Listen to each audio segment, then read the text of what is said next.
Friends, my name is Jitendra Chaudhary and welcome to all of you to our YouTube channel. दोस्तों, 11 मई को China ने अपने population census जारी किया, जिसमें कई चौंकाने वाले फैक्ट हमारे सामने आए।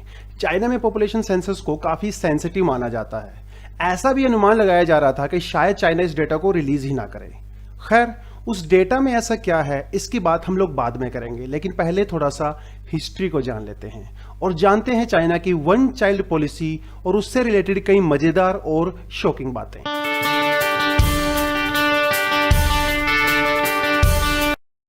1949 में चाइना की इंडिपेंडेंस के बाद मेडिकल फैसिलिटी और सैनिटेशन वगैरह इंप्रूव होने की वजह से चाइना की पॉपुलेशन काफ़ी तेज़ी से बढ़ी। जितनी तेज़ी से चाइना की पॉपुलेशन बढ़ रही थी, उतनी तेज़ी से चाइना में फूड प्रोडक्शन नहीं बढ़ रहा था। फिर आई 1958 में लीप फॉरवर्ड पॉलिसी, जिसमें चाइना को एक इंडस्ट्रियल हब बनाने की कोशिश की गई। इस कोशिश में एग्रीकल्चर प्रोडक्शन को कम किया गया और इंडस्ट्रियल प्रोडक्शन को बढ़ाने की बात की गई। इस पॉलिसी की वजह से एग्रीकल्चर प्रोडक्शन बहुत कम हो गया, लेकिन फूड की डिमांड तो पहले से ज्यादा थी ही, और इसकी वजह से आया मानव इतिहास का आज तक का सबसे बड़ा अकाल यानी फैमिन। जी हां, सबसे बड़ा। भूखमरी, डिप्रेशन, सुसाइड, फोर्स्ड लेबर आदि की वजह से 4 से 5 करोड़ या इससे भी ज्यादा लोगों की डेथ हो गई। आपको सुनने में बिलीव नहीं आ रहा होगा, लेकिन दोस्तों सच्चाई यही है। उस टाइम जब चाइना में जनता मर रही थी, उनका ध्यान डाइवर्ट करने के लिए इंडिया पर अटैक किया गया 1962 में। दोस्तों, ये बहुत पुरानी टेक्निक है पॉलिटिशियंस की। जब भी कोई इंटरनल क्राइसिस होता है तो जनता का ध्यान डाइवर्ट करने के लिए एक्सटर्नल क्राइसिस क्रिएट किया जाता है। आई थिंक थोड़ा बहुत आप भी रिलेट कर पा रहे होंगे इस बात से। खैर, चाइना में पॉलिटिकल लीडर्स को लगने लगा कि पॉपुलेशन कम करना ही इन सारी प्रॉब्लम्स का सॉल्यूशन है, तो फाइनली 1979 में चाइना में I one child policy. One child policy के बाद चाइना में कोई भी एक से ज्यादा बच्चे पैदा नहीं कर सकता था। गवर्नमेंट हर किसी के ऊपर नजर रखती थी और ऐसे लोगों को इनाम दिया जाता था जो दूसरे लोगों की इंफॉर्मेशन सरकार को देते थे जिन्होंने एक से ज्यादा बच्चे पैदा किए हों। औरतों को जबरदस्त स्टेरलाइज किया गया और लोग अपने पड़ोसियों के ऊपर इनाम के चक्कर में नजर रखने लगे।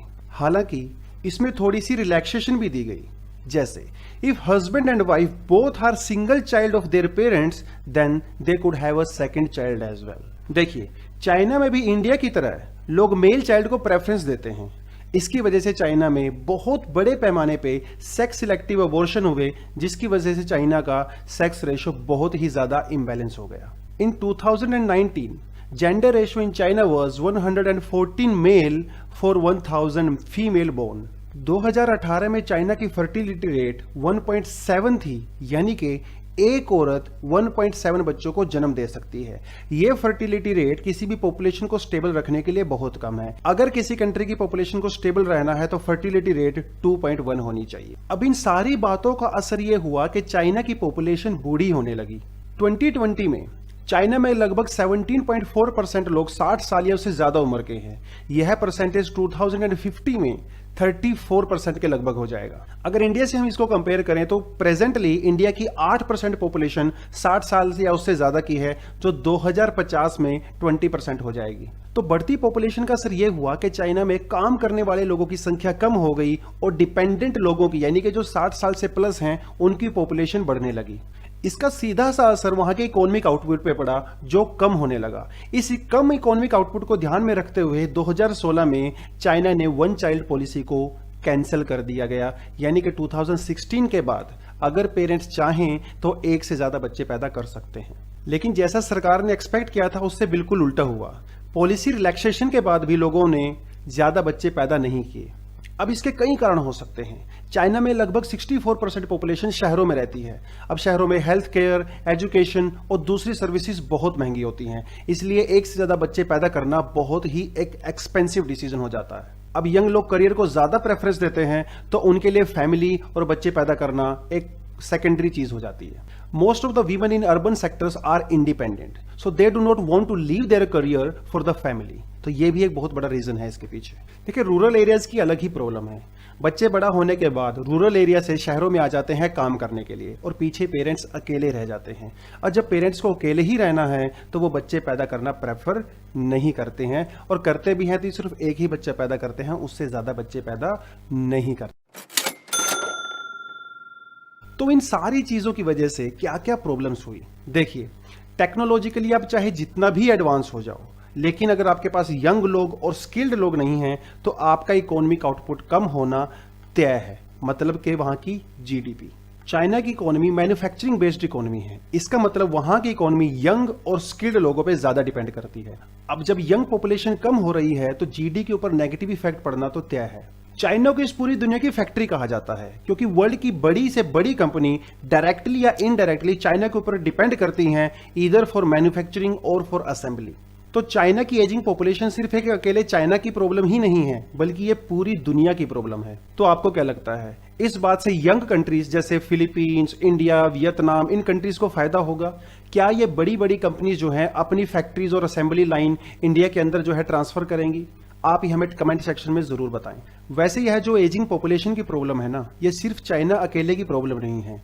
दूसरी कई कंट्रीज जैसे जापान, जर्मनी, यूके, इटली, ये सारे की सारे कंट्रीज भी इस एजिंग पॉपुलेशन की प्रॉब्लम से गुजर रही हैं, लेकिन वो अपनी प्रॉब्लम्स को कई तरीके से हैंडल कर रही हैं। जैसे जर्मनी, इटली, ब्रिटेन, कनाडा, इन सारे की सारी कंट्रीज में माइग्रेशन के जो लॉज हैं वो काफी ढीले हैं, जिसकी वजह से बहुत बड़े पैमाने पर यंग और स्किल्ड वर्कर्स दूसरी कंट्री से इन कंट्री में आते हैं और वो प्रोडक्टिविटी को बढ़ाते हैं। जापान के अंदर बहुत सारी इंडस्ट्रीज को रोबोट्स रिप्लेस कर रहे हैं, क्योंकि वहां पे पॉपुलेशन कम है तो वो लोग रोबोटिक्स के अंदर ज्यादा इन्वेस्ट कर रहे हैं। मैन्युफैक्चरिंग सेक्टर में भी वहां पे बहुत बड़ी बड़ी असेंबली लाइंस को कंप्लीटली 100% रोबोटिक्स डिपेंडेंट कर दिया गया है, जो 24/7 काम कर सकती हैं। चलिए बात करते हैं चाइना की सेंसस की। चाइना में भी इंडिया की तरह 10 साल के बाद सेंसस किया जाता है।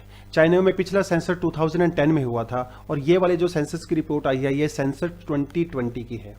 2020 के सेंसस के मुताबिक चाइना की पॉपुलेशन 1.41 बिलियन यानी कि 141 करोड़ है। चाइना का यह है 7वां सेंसस है। 2010 के बाद चाइना ने अपनी पॉपुलेशन में 72 मिलियन लोगों को जोड़ा, जो 2010 के कंपैरिजन में 5.3% ज्यादा है। इन फिगर्स में हांगकांग और मकाऊ इंक्लूड नहीं है, क्योंकि कुछ टाइम पहले ही हांगकांग और मकाऊ चाइना का पार्ट बने हैं, तो अभी तक वहां का सिस्टम कंप्लीटली चाइना के साथ मर्ज नहीं हुआ है, तो उनके लिए सिस्टम थोड़ा सा अलग है। 2010 और 2020 के बीच में चाइना की जो एनुअल पॉपुलेशन ग्रोथ है वो 0.53% है, जो अब तक चाइना की सबसे कम एनुअल ग्रोथ है। अब चाइना में जब इतनी कम पॉपुलेशन ग्रोथ हो रही है तो ऐसा माना जा रहा है कि 2027 तक इंडिया चाइना को सरपास कर लेगा, और then India would be the world's most populous country. तो दोस्तों, आज हमने ये देखा कि कम पॉपुलेशन प्रॉब्लम्स का सॉल्यूशन नहीं है, जबकि अगर आपके पास यंग लोग हैं और आपके पास स्किल्ड लोग हैं, चाहे वो जितने भी संख्या में हो, वो हमारी इकोनॉमी के लिए बेनिफिशियल होते हैं। इसे कहा जाता है डेमोग्राफिक डिविडेंड। इंडिया अभी एक यंग कंट्री है। अगर हम अपने यंग लोगों को स्किल्ड नहीं बनाएंगे, उनको अगर हम लोग स्किल नहीं देंगे, उनको ट्रेन नहीं करेंगे, तो वो हमारे लिए बर्डन हो सकता है। लेकिन यंग लोगों को अगर पॉपुलेशन को अगर हम लोग स्किल्ड देते हैं तो वो हमारे लिए बहुत प्रोडक्टिव हो सकते हैं, हमारी जीडीपी बहुत ज़्यादा ग्रो कर सकती है, और इंडिया वर्ल्ड की एक इकोनॉमिक सुपर पावर बन सकती है। तो सब प्रॉब्लम पॉपुलेशन नहीं है, प्रॉब्लम है अनस्किल्ड पॉपुलेशन। उस केस में वो ह्यूमन रिसोर्स नहीं बल्कि ह्यूमन बर्डन बन जाता है। तो हमारी सरकार को चाहिए कि यंग लोगों को ज़्यादा से ज़्यादा स्किल दे, मैन्युफैक्चरिंग सेक्टर में और सर्विस सेक्टर में ज़्यादा से ज़्यादा जॉब प्रोवाइड की जाए। तो दोस्तों, ये था आज का वीडियो, जिसमें हमने देखा चाइना की 1 चाइल्ड पॉलिसी के बारे में, उसके पॉपुलेशन सेंसस के बारे में। अगर इसी तरह की मजेदार वीडियो आप चाहते हैं तो हमारे चैनल को सब्सक्राइब करें। अगर आपको हमारी वीडियो अच्छी लगी है तो इसे प्लीज़ लाइक करें और अपने दोस्तों के साथ शेयर करें। Thank you very much and keep learning.